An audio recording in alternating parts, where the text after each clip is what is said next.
বড়াইগ্রামে আওয়ামী লীগের বিশাল শোক মিছিল অনুষ্ঠিত হয়েছে। নাটোর জেলার বড়াইগ্রাম উপজেলায় শোকাবহ আগস্টের প্রথম দিনে শোক রিলের আয়োজন করে বড়াইগ্রাম উপজেলা আওয়ামী লীগ। বৃহস্পতিবার ১ আগস্ট বিকালে বনপাড়া পৌর শহরে শোক মিছিল অনুষ্ঠিত হয়। পরবর্তী বনপাড়া বাইপাসে অবস্থিত বঙ্গবন্ধুর মুরালে ফুল দিয়ে শ্রদ্ধা নিবেদন করেন এবং সংক্ষিপ্ত বক্তব্য রাখেন নেতাকর্মীরা। এতে প্রধান অতিথি হিসেবে উপস্থিত ছিলেন নাটোর ৪ আসনের মাননীয় সংসদ সদস্য আলহাজ ডাক্তার চিদিকুর রহমান পাটোয়ারী। প্রধান অতিথির বক্তব্যে এমপি মহোদয় বলেন, বঙ্গবন্ধুর স্মৃতি আমাদের থেকে মুছে ফেলা যাবে না এবং বঙ্গবন্ধুকে নিয়ে কোনো কটূক্তি করা যাবে না। আজকে সকলের উপস্থিতি এটা প্রমাণ করে যে আমরা বঙ্গবন্ধুর আদর্শে বিশ্বাসী এবং বঙ্গবন্ধুর চেতনায় রাজনীতি করি।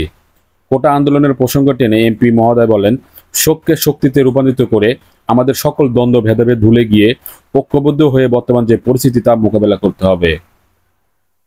শোক মিছিলে এ সময় উপস্থিত ছিলেন উপজেলা আওয়ামী লীগের সভাপতি আব্দুল কুদ্দুস মিয়াজি ও সাধারণ সম্পাদক অ্যাডভোকেট মিজানুর রহমান মিজান, উপজেলা যুগ্ম সাধারণ সম্পাদক আনোয়ার হোসেন দুলাল, বনপাড়া পৌরসভার মেয়র ও পৌর আওয়ামী লীগের সভাপতি KM জাকির হোসেন, বনপাড়া পৌর যুবলীগের সভাপতি জাকির হোসেন সরকার, বাংলাদেশ ছাত্রলীগের কেন্দ্রীয় কমিটির সাবেক সহ-সভাপতি জামাল উদ্দিন মিয়াজি, পৌর যুবলীগের সাধারণ সম্পাদক নাইদ পারভেজ, যুবলীগ নেতা তরিকুল ইসলাম সৈকত, উপজেলা কৃষক লীগের সভাপতি রুবেল বালী, সাধারণ সম্পাদক ফারুক হোসেন সুমন, যুগ্ম সাধারণ সম্পাদক ইকবাল হোসেন, সাংগঠনিক সম্পাদক নাজমুল হোসেন, প্রচার সম্পাদক জোয়েল রানা, স্বাস্থ্য ও পরিবার কল্যাণ সম্পাদক আব্দুল মান্নান।